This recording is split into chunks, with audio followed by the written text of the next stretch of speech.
3 weeks ago, I spent 24 straight hours doing something every Pokemon fan dreams of, shopping for cards across Tokyo, Japan. I challenged myself to see how many card stores can I actually visit in just one day. But here's the thing, I had never stepped foot inside a Japanese card shop before, and I had three big questions going into it. Where are the best stores to find Pokemon cards in Tokyo? How do the prices compare to the US? And most importantly, are the cards and products actually worth buying? In just 24 hours, I explored shops across Akihabara, Ikebukuro, and Shibuya, each one completely different from the last. Some were filled with rare singles, others had some really cool sealed product I didn't expect to find, and a lot of them had slabs, and a few of them were total letdowns. In this video, I'll show you exactly what I found, what shocked me, and whether or not Tokyo lives up to the hype as a card collector's dream destination. If you're new here, my name is John, and I help beginners and returning collectors make smarter decisions when it comes to Pokemon cards. Feel free to subscribe for more content just like this, and join our free Discord linked down below to connect with myself and other collectors.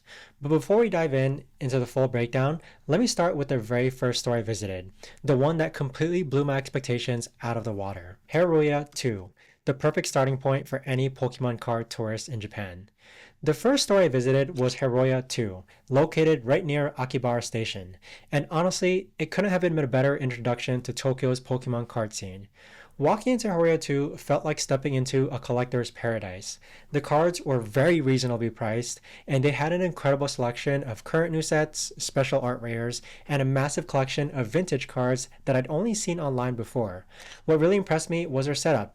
They had multiple computers where you could actually look up specific cards, making it easy to find exactly what you're looking for. And their booster packs were as cheap as I can find them, compared to other local card shops. I think I got lucky with my timing because I arrived in the morning and happened to catch them during a restock from what it looked like. They had tons of card available for just 180 yen each, which is an absolute steal. In comparison, 180 yen is $1.20. Here's a pro tip that saved me some confusion. Make sure not to get mixed up with Hareruya 1, which is actually a Magic the Gathering specialty store. You want to make sure that you look for Hareruya 2 when it comes to Pokemon cards. One thing that really stood out to me was their thoughtfulness towards collectors. They had a special section for black and white cards that was reserved for kids under age 15 and only, which I thought was a really nice touch to help younger fans get access to cards that they actually wanted. Now here are some practical tips for shopping at Hareruya 2. Don't forget that tax-free shipping requires a minimum purchase of 5,500 yen. Also, make sure you count your packs carefully and bring a storage box to keep your cards safe. Though Hareruya does sell storage boxes for just 200 yen or $1.50 each if you need one. Overall, this was an incredible first experience. The cards were really affordable, they had an amazing selection, and the staff was extremely helpful, especially for a tourist like me who was still fighting out how things worked out in Japanese card shops. The success at Hareruya 2 got me excited to explore more, but I quickly learned that not all Tokyo card shops are created equal. The reality check. Why you need to compare prices between shops. Before I tell you about the next major store that I visited, I want to share something important I discovered while wandering between shops in Akihabara. One thing you absolutely need to know is that prices can vary dramatically from shop to shop.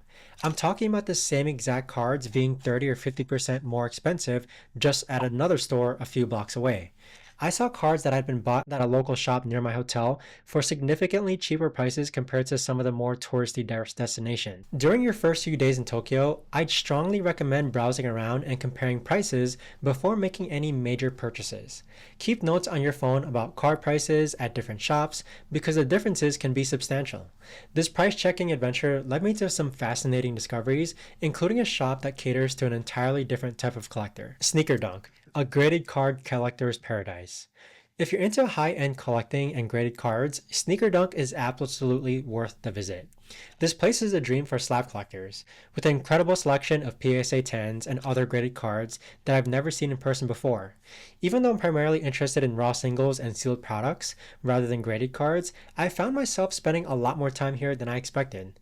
There's something magical about seeing cards you've only seen online displayed in person, especially when they're in perfect condition. They have an entire wall dedicated to high-end Pikachu cards and another section focused on premium Eevee cards. The presentation is really stunning, and you can really appreciate the artwork and condition of these cards when they're properly displayed. While I was there, I actually watched someone purchase a Pikachu Scream promo card, which was a really good deal because of the tax-free benefit for foreigners. It was fascinating to see serious collectors making significant purchases right in front of me. But Sneaker Dunk wasn't the only shop that surprised me with its unique focus. Hidden Gems, the retro gaming shop with a Pokemon twist. One of the most interesting stops on my journey was a random video game shop and a card shop that specialized in retro games, but also carried Pokemon cards. This place was a collector's dream if you're into vintage gaming, with classic consoles and games displayed alongside their card selections. However, I noticed their Pokemon cards were significantly more expensive compared to other local card shops that I visited. It was a perfect example of why price comparisons is so crucial in Tokyo. I remember seeing someone buy a bunch of booster packs there, but if they had walked just 5 to 10 minutes to Hareruya 2, they could have gotten those same packs for much less money. Still, the atmosphere was incredible, and if you're into both retro gaming and Pokemon cards, it's definitely worth a browse. Just maybe not for making major purchases. Speaking of places worth browsing, my next stop taught me about the importance of timing. Toiger TCG, when timing makes all the difference. Unfortunately, Toiger TCG was closed when I tried to visit and film there, but I had visited earlier in my trip and wanted to share what I discovered. This place had an excellent selection of mystery packs, so if you're into that kind of surprise element, plus singles at really competitive prices, it's definitely worth the visit. What made Toiger TCG special was that it's not just a shop, it's also a great place to hang out and actually play the Pokemon TCG if you're into the competitive side of the hobby. They had tables set up for gameplay, creating a real community atmosphere. When I bought cards from Toiger TCG earlier in my trip, the staff actually gave me a better deal when I purchased multiple items. I'm not suggesting that you should always negotiate, their prices were already fair, but if you're buying like several card packs like this, there might be some flexibility, especially if you're really friendly and respectful. The lesson here is that timing matters in Tokyo card shops, and building rapport with shop owners can sometimes lead to unexpected benefits. But not every shop I visited had the same welcoming atmosphere. CardMax and the neighboring treasures, a mixed bag experience. My visit to CardMax was a bit of a mixed experience. While they didn't have a huge selection of Pokemon, they did offer a good variety of other trading card games if you're into diversifying your collection beyond just Pokemon. But here's where things got interesting.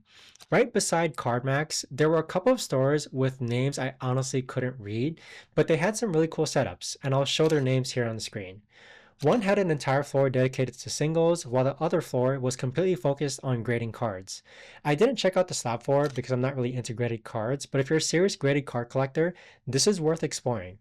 The singles floor had interesting finds, though the prices weren't as competitive as other shops that I visited. This experience taught me that sometimes the best discoveries happen when you're just wandering around, which leads me to one of my most unexpected finds, Card Kingdom, the accidental discovery that might have become my favorite. I wasn't even planning to visit Card Kingdom, I just happened to stumble across it while walking between other shops, and it turned out to be fantastic. Sometimes the best discoveries happen when you're not actively looking for them.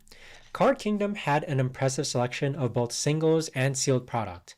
While I didn't have time to do a thorough price comparison there, the variety was incredible, and the shop had a really professional, organized feel to it. What's convenient is that Sneaker Dunk, Hareruya 2, and Card Kingdom are all located right near each other, so you can easily visit all three shops in the same trip and compare their offerings side by side.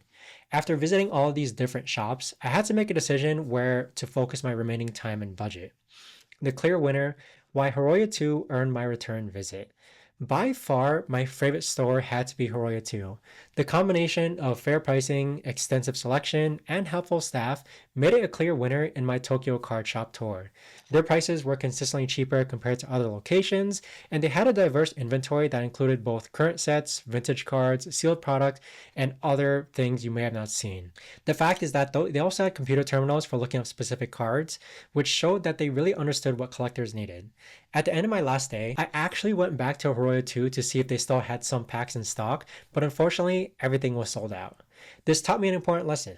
If you find a good deal at a shop like Hareruya 2, don't wait. Check early in the day because popular items move fast, especially if you catch them during a restock like I did on my first visit. Now you might be wondering about prices, and secondary market prices were incredible in Tokyo. Heatwave Arena and Battle Partners were 180 yen per pack or $1.20 at Hareruya 2. Glory of Team Rocket was 500 yen per pack or $3.50. Fusion Arts or Fusion Strike was 980 yen per pack or $6.70. And Lost Abyss, which is the Japanese version of Lost Origin, was 900 yen or $6.20 a pack. But as my Tokyo adventure came to an end, I realized that there were some bigger lessons I learned beyond just which shops had the best prices. Looking back on my Tokyo Pokemon card adventure, my biggest regret was not buying more cards while I was there. The combination of unique products, competitive prices, and the tax-free benefit for tourists created opportunities that I didn't fully take advantage of. Visiting all these local card stores really broadened my knowledge of different cards and sealed products that I didn't even know existed. There's something special about discovering cards and sets that aren't readily available in your home country. It gives you a deeper appreciation for the global Pokemon collecting community. And one thing that really struck out to me was how hugely popular Pokemon collecting is in Japan. I mean, of course, right? That's where it was created. The shops were busy, the staff was knowledgeable, and I met several other foreign collectors who were on similar adventures. There's a real sense of community around the hobby there that was inspiring to experience. Here's a practical tip that would have saved me some stress. Have Google Translate ready on your phone because you'll definitely need it. While many shop owners were patient and helpful, being able to communicate more effectively would have made the experience even better. The Pokemon card scene in Tokyo exceeded all my expectations, and I'm already planning my next trip back. If you're considering a similar adventure, don't hesitate. Just make sure that you're prepared to discover cards and experiences you never knew existed. And if you want to learn more about the specific strategies for shopping for Pokemon cards in Tokyo, Japan, make sure to watch my next video here where I break down things that I wish I knew before shopping for Pokemon cards in Tokyo, Japan. Trust me, there's so much more to explore than this incredible city.